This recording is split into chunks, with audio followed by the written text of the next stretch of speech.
বিধানসভা নির্বাচনে প্রার্থীদের নমিনেশন জমাকে কেন্দ্র করে কাছাড় জেলা প্রশাসন কার্যালয়ে প্রার্থী সমর্থকদের উপচে পড়া ভিড়। আগামী 2026-এর আসাম বিধানসভা নির্বাচনকে কেন্দ্র করে জেলা শাসকের কার্যালয়ে প্রার্থী ও সমর্থকদের উপচে পড়া ভিড় লক্ষ্য করা যাচ্ছে। সমর্থকরা নিজ নিজ প্রার্থী জয়ধ্বনি দিয়ে অফিস পাড়া কাঁপিয়ে তুলছেন। বরখোলা বিধানসভা সমষ্টির কংগ্রেস প্রার্থী ডাক্তার অমিত কালওয়ার, উধারবন্দের কংগ্রেস প্রার্থী অজিত সিং, সোনাইয়ের কংগ্রেস প্রার্থী আমিনুল হক লস্কর, শিলচরের বিজেপি প্রার্থী ডাক্তার রাজদীপ রায়, লক্ষ্মীপুরের কংগ্রেস প্রার্থী ডাক্তার শান্তিকুমার সিংহ এবং কাঠিগড়া কংগ্রেস প্রার্থী অমরচাঁদ জৈন সকলে নির্বাচনে জয়ী হয়ে নিজ নিজ কেন্দ্রের বিভিন্ন উন্নয়ন পরিকল্পনার কথা ঘোষণা করেছে। তারা বিরোধী পক্ষকে তুলাধনা করে শক্ত অবস্থান দেখিয়েছেন। অন্যদিকে শিলচরের বর্তমান বিধায়ক দীপায়ন চক্রবর্তী দলীয় টিকিট না পাওয়ার আক্ষেপ না করে সাংবাদিকদের সামনে দলীয় প্রার্থী ডাক্তার রাজদীপ রায়কে জয়ী করার লক্ষ্যে কর্মী সমর্থকদের উদ্যোগ নেওয়ার আহ্বান জানিয়েছেন। তিনি প্রধানমন্ত্রী নরেন্দ্র মোদী ও মুখ্যমন্ত্রী ডাক্তার হিমন্ত বিশ্ব শর্মার নেতৃত্বাধীন বিজেপিকে ভোট দিয়ে সার্বিক উন্নয়ন নিশ্চিত করার অনুরোধ জানিয়েছেন। নির্বাচনের মহড়া শুরু হয়েছে বলে মনে হচ্ছে, যেখানে রাজনৈতিক দলগুলি একে অপরের বিরুদ্ধে প্রচার শুরু করেছে। बनता है तो सब एक ही साथ हम लोग देने वाले हैं। अभी सब एक साथ हम लोग एक दिन में आज हमारा कल मुख्यमंत्री जी आए थे हम सबको शुभकामनाएं देने के लिए, और आज हम लोग बीजेपी का 6 और एजीपी का 1 प्रत्याशी सातों एक साथ हम लोग नामांकन करेंगे, और लक्ष्य ये है कि असम में पिछली बार बीजेपी का सरकार बना। हमने कभी ऐसा माहौल नहीं देखा। और दूसरा बात है, एक पार्टी जो है चुनाव जीतेगा ये सबको मालूम है, लेकिन कॉन्टेस्ट करने वाला जो पार्टी है जिससे कोई पार्टी नहीं है। काफी यहाँ पे बीजेपी अगर बीजेपी 90% है तो कांग्रेस 10% है, अगर बीजेपी 95% है আমার সবার কারণে ভাল দিন, উদারবনবাসীর কারণে ভাল দিন।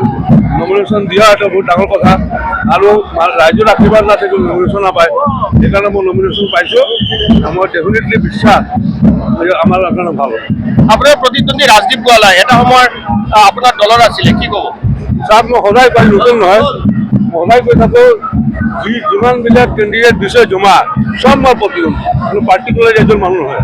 बड़ी आशा के साथ लखीमपुर को आज़ाद कराने के लिए, लखीमपुर में जो भय भीति का राजनीति अभी विराजमान है उससे मुक्त करने के लिए मैं लखीमपुर का आम नागरिक जो 2000 से ऊपर हमारा समर्थक को लेके हम आज नॉमिनेशन फाइल करने के लिए आए हैं। लखीमपुर वासी हमारे साथ है, उन लोगों के आशीर्वाद हमारे साथ है, कांग्रेस पार्टी के साथ है।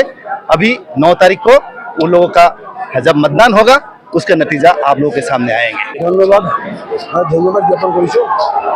আজি মনোনয়ন পত্ৰ দাখিল কৰাৰ কাৰণে মই 9টা বজাত ঘৰৰ পৰা ওলালোঁ।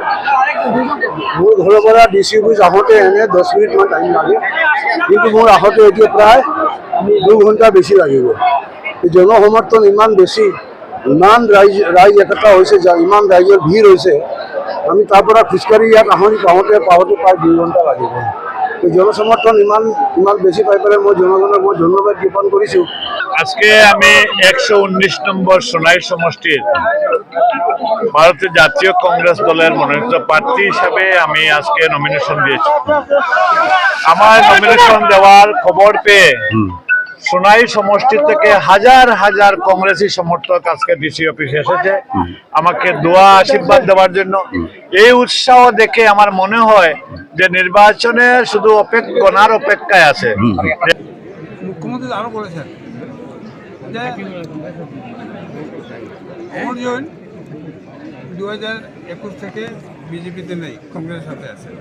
আরও বলেছেন 2021-এ আমি কংগ্রেসের তাবড় নেতা গৌতম রায়কে আমি একা হারিয়েছি বলছেন। তো আমি যখন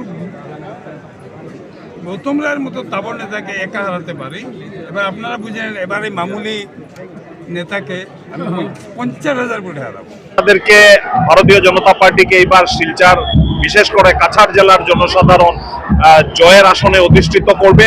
আমরা 6টা পদ্মফুল এবং একটা মিত্র জোটের আমরা আসন জয়লাভ করব, এবং কাছাড় থেকে 7টা আসন দিসপুরে আমাদের এনডিএ হয়ে যাবে বলে আমরা নিশ্চিন্তভাবে বলতে পারছি। পাতেও করে এবং সবাই ভালোবাসাকে নিয়ে আজকে শিলচর জেলা কংগ্রেস ভবন থেকে জেলা কংগ্রেস সভাপতি সহ আমার জেলা কংগ্রেসের বরিষ্ঠ কর্মকর্তাগণ সবাইকে নিয়ে আমরা এক শোভাযাত্রার মাধ্যমে আমরা জেলাধিপতি কার্যালয়ে এখন গিয়ে এই সম্মানীয় শিলচর সমষ্টির ভারতীয় জাতীয় কংগ্রেসের মনোনয়ন জমা দিতে যাচ্ছি এবং মানুষ যেভাবে উৎসাহিত হয়ে শিলচরের মানুষ যেভাবে এগিয়ে আসছেন আমাকে আশীর্বাদ দিতে, আমি আশাবাদী এবার শিলচরের মানুষ পরিবর্তন করবে। আমরা বিকশিত দলাই আর দলাইতে যে উন্নয়নের ধারা আছে সেই ধারাকে অব্যাহত রাখাই আমাদের মূল কর্তব্য হবে এবং সুরক্ষিত, এক কথায় বলতে গেলে সুরক্ষিত দলাই, সমৃদ্ধশালী দলাই, বিকশিত দলাই। প্রার্থী ঘোষণার পর কিছুটা খুব দেখা দিয়েছিল, এটা কি প্রশমিত হয়েছে? দেখুন, আমাদের দলটা হচ্ছে একটা গণতান্ত্রিক দল। গণতান্ত্রিক দলে আমরা প্রত্যেকেই, আমরা প্রার্থী আমরা অনেকজন ছিলাম, মানে প্রত্যাশী অনেকজন ছিলাম, সবাই খুবই যোগ্য আমাদের যারা আছেন। তো এর মধ্যে দল আমাকে চয়ন করছে, সবার মানে একটু স্বাভাবিকতা হয়, মানুষ আমরা স্বাভাবিক থাকতে পারি, কিন্তু বর্তমানে আমরা আপনারা এর মধ্যে শুনেছেন নিহারবাবুর কাছ থেকে আমরা সবাই মিলেমিশে আগামীতে 50,000 ভোটের লিড নেব, সেটাই আমাদের মূল উদ্দেশ্য।